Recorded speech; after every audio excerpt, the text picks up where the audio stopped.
You look like you're about to tell me your confessions. Hello, you're very, very welcome along to another show of the JMac podcast. And of course, the podcast is brought to you by yourgarage.com. Use promo code JMac podcast to get 15% off on the website. It's coming up to Christmas, so lots dropping on that website. So get your hands on that gear. It's going quick and fast. And today I'm joined by GEA Fan TV, host, creator, and GEA fanatic, Mr. Aaron Prendergast. How are you, sir? Yeah, I'm doing good, John. Doing good. Excited for this weekend's action. Certainly a lot to discuss, a lot to break down. Action-packed weekend. Last weekend, some very very good games, and yeah, now looking forward to breaking down this weekend's games. Great to be on with yourself once again. Beautiful stuff, my man. And where can people find your brilliant channel even? Yeah, they can find it on YouTube at GEA Fan TV, Instagram at GEA Fan TV, TikTok GEA Fan TV. Facebook GA Fan TV. I think people probably get the gist now. Same for Twitter. Actually, on Twitter it's the GA Fan TV because for some Yeah, reason okay. someone took Most, most the didn't take handle. your account yet. No, we didn't. No, I don't know if someone else took GA because I tried to put in GA Fan TV when I started the Twitter account and it said it was already taken. But then when I searched it, I couldn't find it. So I Yeah. don't know. But yeah, if people want to find it over there on Twitter, YouTube, all the rest. Yeah, it's been great so far. So if anyone could go out there, subscribe or whatever, be much appreciated. Beautiful stuff. And fairness, maybe people thought I was serious calling on Twitter there last week. It would be, I think, typically Doug getting the files and all. Maybe, Yeah. mind your relationship. It's all a bit of crack. But if anyone's Yeah, saying yeah. about it, I think it was the success. But we made like work of it. Yeah. Well, I think like when people see the response about Kilmacook Crokes being a little small village, like I think people can kind of like gist that it's kind of tongue in cheek and all just fun and games, really. Oh no, definitely. Don't take me and Aaron too seriously because if you take us seriously, you're taking your life too seriously. And we will move on. We are here to talk about club football action that took place last weekend, Mr. Brendagas, of course, this weekend as well. So the games, there's less games. That means it's coming to the thick and trust of championship, club championship football. So less games means better action, hopefully. So I suppose we could touch on to last Saturday's action in the Connacht Club Senior Football Championship semi-final in Avant Money Park, Sean, Germany. You had Tullerstrand 8 points, St Mary's Kiltoggers 6 points, a 2-point win for Tullerstrand.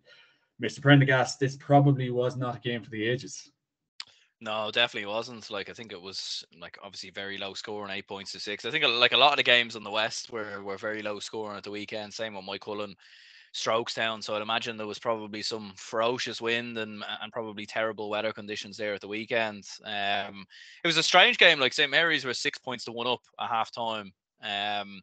Strand only kicked 1 point in the first half, whereas St Mary's scored six, and then in the second half, Strand hit seven without reply, and St Mary's didn't even score a point in the second half. So I take it like there obviously must have been, some heavy force wind, like obviously Strand playing with the breeze in the second half and really took the initiative. So yeah, look, big result for them to come through. Like just looking at it there, like you'd Liam Gohan there with 5 points, James Leonard getting on the score sheet as well. And a huge sort of mental win for Strand because I'm sure they're aware that look they've won seven Sligo titles in a row. This is a huge opportunity for them. It was a huge opportunity for them to put in a good performance, get a win, go to a Connacht final against the Mike Cullen side that's never been in a Connacht final at senior level. So yeah, fair play. Look, they got the job done. It wasn't pretty, but a win's a win, and I'm sure that's all what matters for the Third of Strand faithful. Yeah, on to go to the Connacht final, and that will be an interesting game. And I suppose moving on to the Leinster Club Senior Football Championship semi-final in Croke Park, it was the Downs of Westmeath 2-12 for Tote, 17 points, a 1-point victory for the Downs in the end. It was a thrilling game of football. Took place on RT2 last Saturday night, Croke Park. Obviously, Luke Loughlin having a star-studded performance once again. He really is having a cracking year on the field and off the field. Things are really looking up for him. Great win. Obviously, David Brady after the game, getting quite emotional with Ashley and O'Reilly off the ball. It was entertaining view, to say the least. I think that man should be in the next James Bond film, Mr. Prendergast. Yeah, I mean we're getting an array of emotions really from fighting, from crying. He's like most people here in Dublin at 4 a.m. After coppers or whatever, kind of all sorts of emotions flying left, right, and centre. He wouldn't look out of place, but look, to be fair, it was a very, very entertaining game. Like Ratoath probably left themselves with too much to do, sort of going into the second half. It was really sort of at the start of the second half, obviously conceding that goal that sort of was the killer blow. And look, a big performance for the Downs. Luke Loughlin, obviously we know his story all year and all the praise around him, and he was outstanding again. Really good performance for him, like hitting 5 points. You had Noel Mitchell in there with 1-1. Really sort of the support man in behind that full forward line, dictating the play very well. And look, for Ratoath, like they've obviously got a couple of young lads in there, like Jack Flynn, Daithí McGowan. Daithí McGowan was very impressive, I felt. 6 points from him. Probably my man of the match personally. But look, Ratoath can take a lot of a lot of positives going into next year. Like very close from beating the Downs, but probably just the start of the game, and especially that start of the second half. It really wasn't until then that they sort of kicked on. But good result for the Downs, and like it'll be tough for them against Crokes, but what a year they've had already, and hopefully anyway they can put up more of a fight against Kilmacud Crokes than Port Arlington and Naas, because I think we all want to see a competitive Leinster final. Yeah, and like I suppose on that, like obviously the Downs were kind of coasting maybe with the last maybe 10 to 15 minutes, I suppose, really, and they definitely had a lot of chances, I suppose, to kill the game off, and they did let Ratoath back into it. I suppose going into the Leinster final, they can't be complacent, because potentially you might have the likes of Paul Mannion back. Shane Walsh is absolutely flying at the minute. Craig Day is coming from midfield, so you really can't be complacent against that Kilmacud team in the final. So the Downs will have to be so aware of that. Maybe their legs were kind of giving in on them the last couple of minutes. Ratoath were very close to equalising that game, so the Downs can count their lucky stars. Yeah, definitely. Like, it was obviously Jack Flynn with that late opportunity, sort of close to the sideline. If that goes over, it goes to extra time. Like, it was surprising he didn't take it out of his hands. Just sort of so he could kind of gain an extra kind of couple of yards with the effort. You normally see players sort of do that, especially in those kind of final moments. But yeah, as you were saying there, like I think there will be a lot of learning for the Downs. Like, you obviously had Andrew Kilmartin's red card with kind of going into the final couple of minutes, and that was probably a big blow as well. And I think they will need to learn things like that going in against a side like Kilmacud Crokes, because like it's tough enough playing against Crokes with 15 men, let alone 14 men. So discipline might be maybe something to work on. A couple of black cards earlier in the year as well, city yellow cards, all the rest. So that might be something maybe they need to iron out, because they did give away a fair few frees as well. You can't be giving away frees against a side like Crokes, because Shane Walsh in Croke Park, like that's his bread and butter all day long. Yeah, no, of course, the Downs will be absolutely delighted with that. And David Brady's journey with this Ratoath team ends for another year. It'll be interesting to see if he stays there next year, and can they make a big push at the Leinster next year? Who knows? And get their hands on the Meath title once again. That is going to lie ahead. And then in the other Leinster Club Senior Football Championship semi-final in Croke Park, it was Kilmacud Crokes Dublin 112, Port Arlington 4 points. Mr. Prendergast 4 points. In 60 plus minutes of football will not win you any game. It's hard to know really what Port Arlington were trying to achieve at times. Obviously, Kilmacud are a very dominant team at the minute, but surely there could have been a better attempt than that. But Kilmacud will not care a jot. They're into another Leinster final. Yeah, and like it was game over fairly quickly. Like, once Andy McGowan sort of got that goal early on, it sort of put Kilmacud Crokes on the map. And like, yeah, for Port Arlington, it was tough for them. Like, you could see Crokes sort of squeezing up again on the kick out. Like, that's kind of been a common theme for Kilmacud Crokes this year. It's been pushing up on the kickouts, not allowing teams to play out, win any ball, and just the ferociousness in their tackling as well, and their turnovers. Like, they must have had about 7 or 8 turnovers in that first half. It was absolutely brilliant to watch. And even with that as well, like, it was shout out to our good friend Matthew Hurley, the GA statsman. But I was looking at his stats over on Instagram, and Port Arlington only had 9 shots in total in the game. And that tells you that they just weren't getting chances at all. They weren't getting opportunities, and even I remember once or twice where they were hitting from long range and poor angles and everything else. Like, Crokes, they just done their due diligence so well, like just cutting off those shooting opportunities, those passes. They just read Port Arlington's game plan like an absolute book. And like, there was it was hard for Port Arlington to sort of change it up. It was hard for them to see what they needed to do. you know, if you start kicking long into the full forward line, you're probably going to lose possession there as well, realistically. So, and the funny thing is as well, like with Crokes, I don't even think they broke a sweat as well. Like I still think they can play better. I think they only hit their first point from play in the second half after about like 20 minutes, 25, 22 minutes. And even looking at Craig Diaz's interview a full time, he wasn't like, he was sweating a little bit, but he looked fairly relaxed. Like he looked very kind of, he was just kind of like, another day at the office. very, very chill. Like, and he's just probably put in a brilliant performance, 60 minutes, getting man of the match. And that says a lot, really. You know, like Shane Walsh going off with 15, 16 minutes to go. Like the game was just dead and buried. Like even Darren Mullen tracking back, getting in tackles. You know, they're just such a unit of a team, and it's very hard to see who beats them this year, in my opinion. Cuckoo? Maybe, yeah. Like, I don't know. Like obviously they would be playing each other in an All-Ireland final, I think it would be, which would be, I suppose, very enthralling given the fact that that was the final that was there last year. It definitely is one of the Ulster teams anyway. I think whoever comes through Ulster will give Kilmacud Crokes their toughest test, because, like, with all due respect to the Downs, I can see Crokes shutting them down fairly comfortably. And it's Gillen Gales? And it's Gillen Gales, huh? You know, who knows? Conor Love going up against Rory O'Carroll. You know, that could be a matchup for the ages. You know, like you're looking, because they're playing the winners of Munster in the semi-finals as well. Like just like Clonmel, Cairns O'Rahilly's, I don't know, but yeah, no, like Crokes would. To be fair, they've been my pick all year long, and I haven't really seen anything to change my mind, to be honest. Yeah, it's crazy because like I think from the two games that did take place last Saturday night, you probably would have thought the Kilmacud and Port Ireland game was going to be a lot better, and the Downs and Toke game was 1,000 miles better. So it was a funny psychology leaving Croke. Well, any fans leave Croke Park last Saturday night.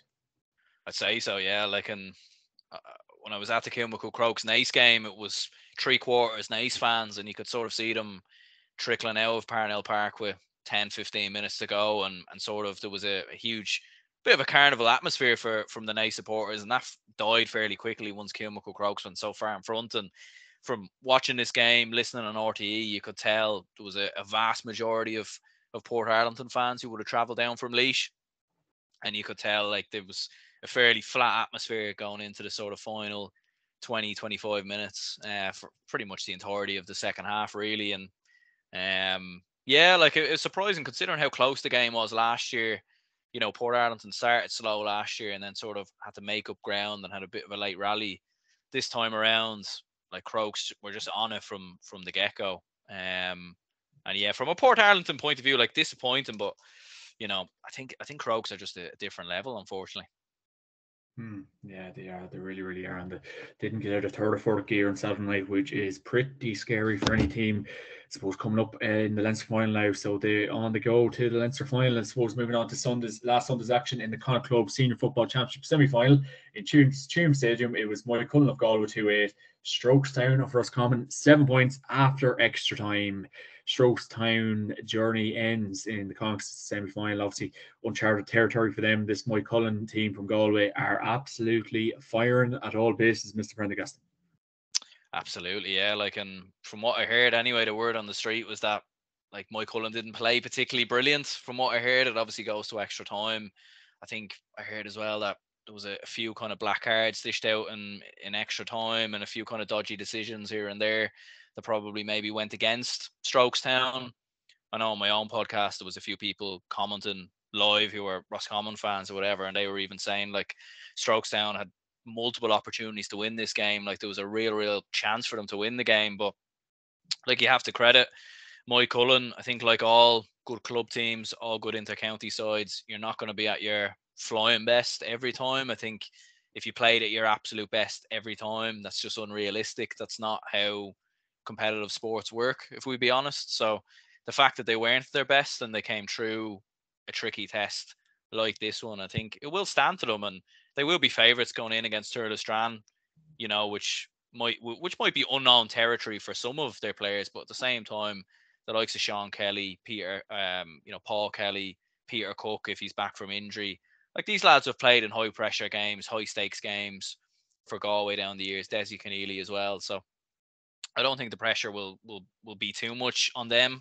To be honest, if anything, they'll probably just absorb the pressure and use it in their favor. So, yeah, look, in the end, maybe not the greatest performance, but look, a win's a win, and knockout football is all about winning at the end of the day.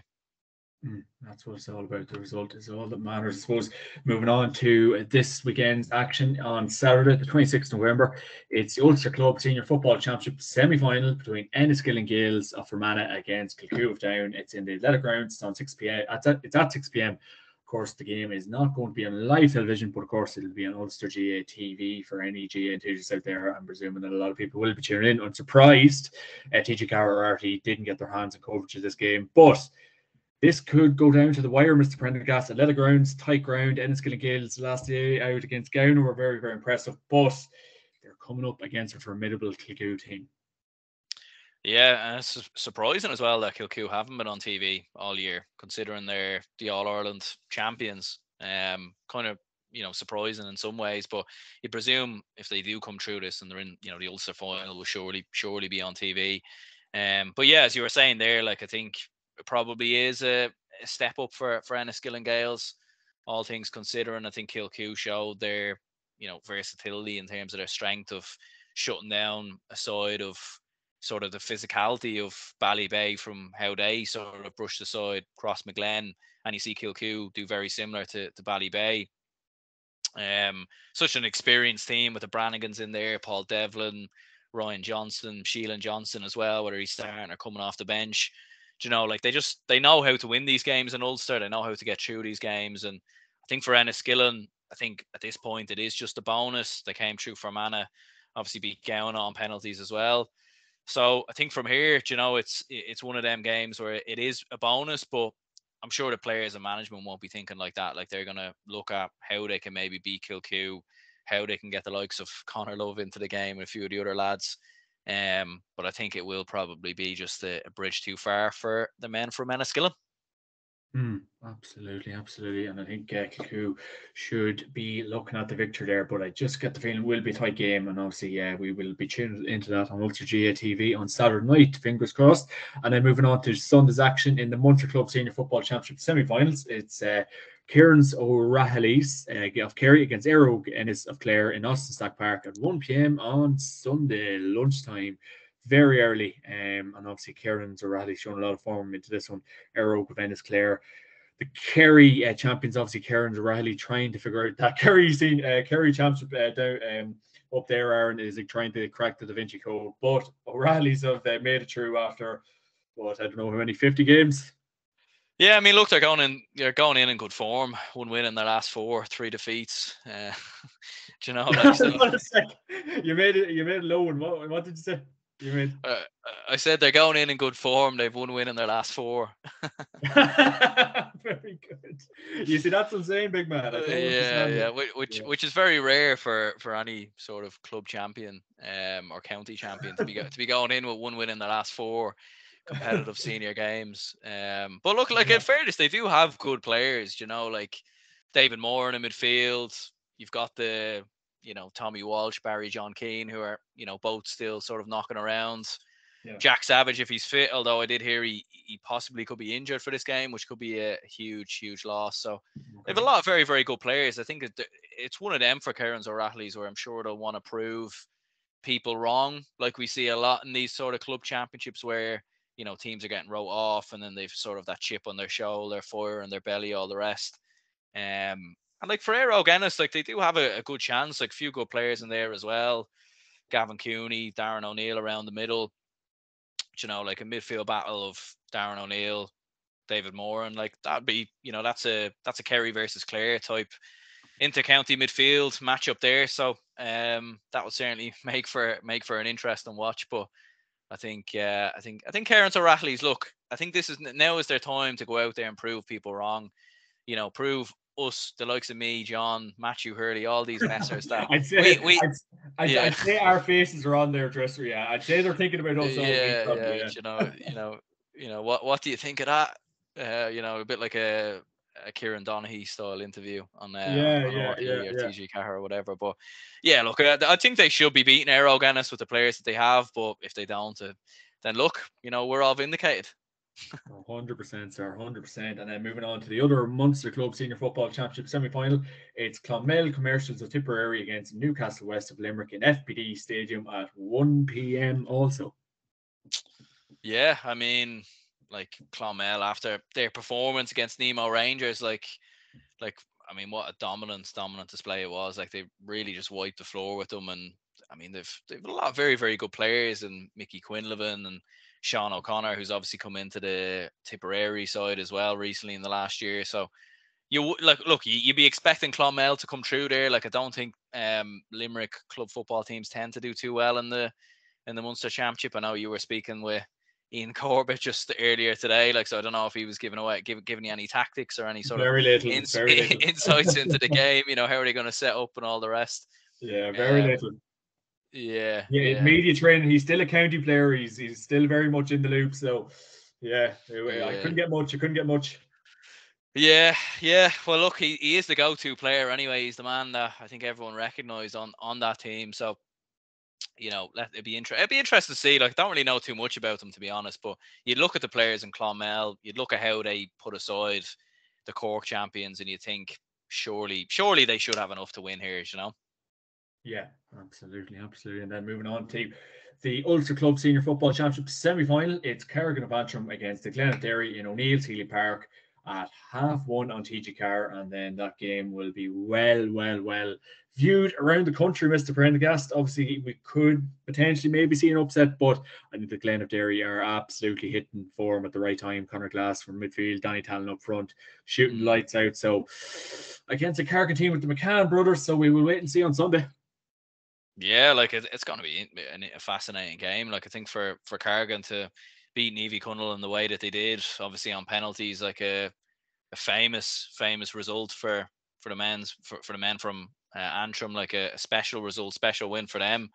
Do you know, like, but coming up against a side like Watty Graham's Glen, like it's going to be, I think, a massive sort of test. It's a better team. It's one of the best teams in Ulster, possibly in the country. So it's a massive step up from what they've been playing. Like I think Watty Graham's Glen, they haven't always started the quickest.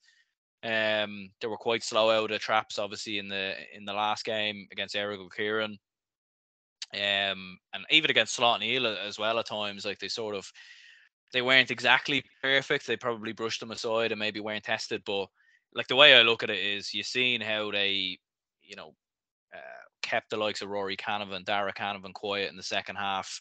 How they sort of shut out a side like Errigal Kieran. Shane McGuigan barely got in the game for Slot Neal. So like if they're able to keep them lads quiet, like no disrespect to a team like Carrigan, it's been an amazing year for them. But if those lads can't get joy against the likes of Michael Warnock in at number 6, Connor Doherty, these lads, you know, like how are they gonna realistically, you know, I could see Watty Graham's Glen just shutting them out and winning comfortably, I think.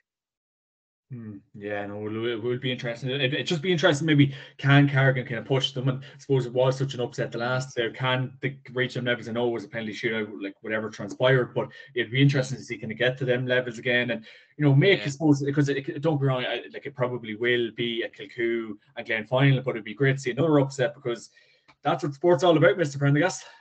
Well, absolutely. Like I think as sports fans, we all love upsets. I think we're all watching the World Cup at the moment and cheering on the Saudi Arabias and the Japans and all these countries, you know, getting the big upsets in there. It'd be nice to see England lose a few games now. And I think Oh, who you telling? Who you telling? I think someone that, tweeted saying it's coming home. God, if I hear that word again, sentence again, I'll lose. yeah. Hopefully the Spanish can do us a favor. Yeah. And hopefully win it. But yeah, look, I mean, it'd be nice to see a Carrigan sort of do a job. I mean, I'd imagine they'll set up quite defensively and try to keep a lot of men behind the ball.